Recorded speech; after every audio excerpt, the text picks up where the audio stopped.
دی یو ښکلی مزیدار قرآني علاج ورته هم دا علاج دی وکي انشاءالله چې الله جل جلاله به روغ کی.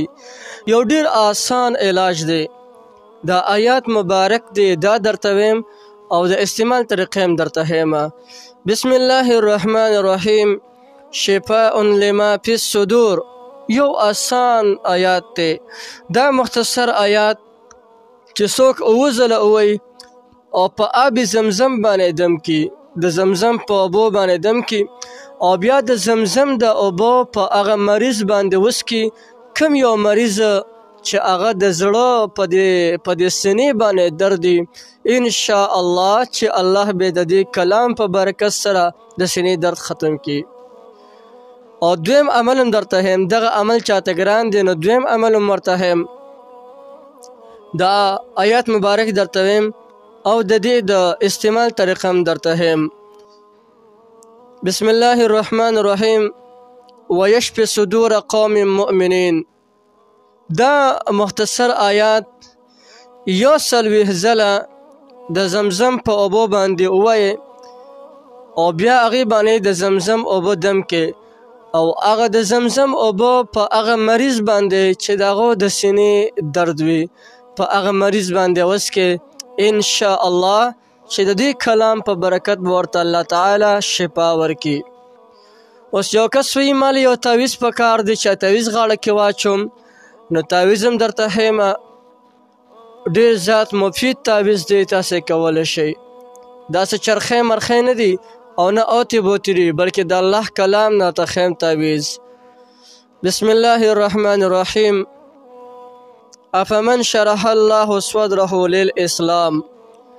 دا مختصر آیات مبارک چې کم یو انسان په یو کاغذ باندې ولیکي او هغه مریض چې هغه په سینې باندې درد دی هغو ته یې غاړه کې واچوي، نو انشاء الله چې الله جل جلاله به د دې کلام په برکت سره ښه کوي.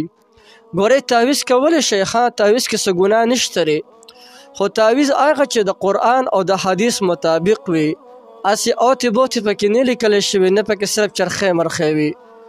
البته تعویض هغه چې کوم د قرآن او د حدیث نه ته پکې د قرآن آیات ولیکې نو دا بهترین تعویض دی. بل به زمونږ ټوله بروسه په دې تعویض باندې نه وي، تعویض موږ له کار نه کوي، زمونږ به اصل بروسه په الله جل جلاله باندې، موږ له به کار الله جل جلاله کوي، خو د تعویض ورته موږ یو وسیله کو او په دې تعویض کې به موږ اوتې بوت نه لیکو، په دې تعویض کې به موږ د الله کلام لیکو. نو دا آیات مبارک دی افمن شرح الله صدره للاسلام. نو دا آیات مبارک چې څوک ولیکي او یو داسې انسان چې د هغه په سینې باندې درد دی هغو ته یې غاړه کې واچوي، الله جل شانه به د سینې درد هم ښه کړي. هو یو خبر یاد ساتئ، ګورئ په دې کې بعضې ملګري تعویضونه واچي په هر ځای کې ځان سره ګرځوي. یو ملګري تعویض وکړو په دې غاړه کې واچولو، یا یو ملګري تعویض وکړو په دې ښي مټ باندې وتړو، نو د دې آدابو لحاظ به لازمن ساتئ. دا په تاسو باندې فرض دی د دې آدابو لحاظ ساتل. کله باتروم ته ځئ نو دا تعویض دننه مه وړه، ځکه په دې کې د قرآن مجید آیات لیکلی شوی دی. کله یو داسې ګنده ځای ته ځې نو هغه ځای کې دا تعویض چې دی هغه ځای ته مه وړه، بلکې کله خصوصا کله باتروم ته ځې نو د باتروم نه مخکې یا چې کوم دی وصلخانې ته ځې د هغې نه مخکې دا تعویض په یو محفوظ او پاک ځای کې ږده، د هغې نه پس هغه ځای ته ورځه بیا. نو د دې آدابو لحاظ به لازما تاسو ساتئ.